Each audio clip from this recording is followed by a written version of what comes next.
पैगंबर मोहम्मद साहब रोज अपने मस्जिद में जाते हैं नमाज के समय। और अस्सलाम वालेकुम प्यारे दोस्तों पहले आप आचार्य संत नारायण गोयनका की वीडियो देख लीजिए। है ना, पैगंबर मोहम्मद साहब रोज अपने मस्जिद में जाते हैं नमाज के समय, और रास्ते में एक बुढ़िया का घर है। उसको किसी बात को लेकर के उनके साथ मेल नहीं बैठता, उनके विचार उसे ठीक नहीं लगते, उनके उपदेश ठीक नहीं लगते। तो जब वो उसके घर के नीचे से निकलते हैं, वो ऊपर से कूड़े से भरी हुई टोकरी उन पर उड़ेल देती है। कचरा उनके सिर पर गिरता है, मुस्कुराते हैं, उसे साफ करते हैं, चले जाते हैं। ये रोज का काम। एक दिन उस बुढ़िया ने कचरा नहीं फेंका। पैगंबर साहब ने देखा क्या हुआ, तो उसके घर पर चढ़ गए। अरे बुढ़िया माई, क्या हो गया? कहीं तो बीमार तो नहीं हो गई? अरे तू रोज इस समय मेरे सिर पर कचरा डालती है, तुझे आज क्या हो गया? संत है ना, चित्त निर्मल हुआ। मस्जिद में लोग बैठे हैं, नमाज पढ़ रहे हैं। किसी एक भाई को डायबिटीज का रोग होगा, बेचारे को जोर की पेशाब की हाजत हुई। अब रोक नहीं सका अपने आप को, वहीं नजदीक बैठ के कहीं पेशाब कर लिया। लोगों को गुस्सा आया, पीछे पड़े उसको मारने के लिए। पैगंबर साहब आती है, अरे क्या करते हो? अरे ये रोगी है बेचारा, पानी भर के बाल्टी साफ करते हैं, खुद साफ करते हैं। अरे संत है ना भाई।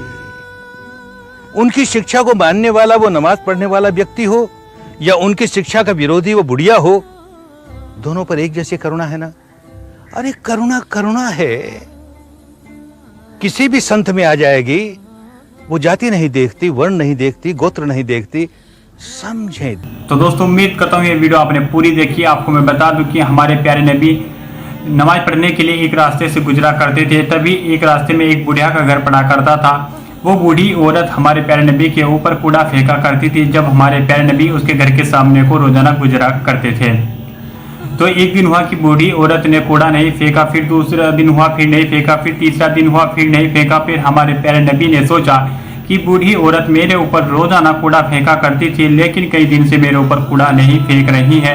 फिर हमारे प्यारे नबी उसके घर में जाते हैं और कहते हैं कि अम्मा जी। वो बूढ़ी औरत बहुत देर बाद बोलती है। फिर वो कहते हैं कि तू फिर मेरे घर आ गया। वो बौखला जाती है और गुस्से से हमारे प्यारे नबी के ऊपर बोलने लग जाती है और कहते हैं कि तू मेरे घर में कैसा आया, किसे पूछ कर आया? तो हमारे प्यारे नबी ने प्यार से जवाब दिया कि मैं अम्मा आपको देखने के लिए आया हूँ कि आप रोजाना मेरे ऊपर कूड़ा फेंका करती थी, लेकिन कई दिन से आप मेरे ऊपर कूड़ा नहीं फेंक रही हो। तभी मैंने सोचा कि यहाँ आप बीमार तो नहीं पड़ गई हो, इसलिए मैं आपको देखने चला आया।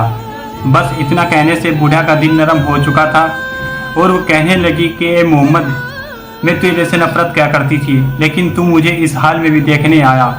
तो जब तू ऐसा है, तेरी आदत ऐसी है, तू इतना अच्छा है, तो तेरा बताया हुआ रास्ता कितना अच्छा होगा। और वह बूढ़ी औरत कहते हैं कि लोग तुझे मजनूनी कहते हैं, लोग तुझे जादूगर कहते हैं। ए मोहम्मद, तू सही है, तू ही सही है। मैं तेरे बताए हुए रास्ते पर चलना चाहती हूँ, तू मुझे कलिमा पढ़ा। और फिर वो औरत हमारे नबी के हाथों पर बैठ करके इस्लाम को कबूल कर लिया था उसने। बाकी दोस्तों आप इस वीडियो के बारे में अपनी क्या राय रखते हैं तो प्लीज़ कमेंट करें, वो बताएगा। तो मिलते हैं किसी नेक्स्ट वीडियो के साथ, तब तक के लिए अस्सलाम वालेकुम व रहमतुल्लाहि व बरकातुहू। दुआ कीजिए।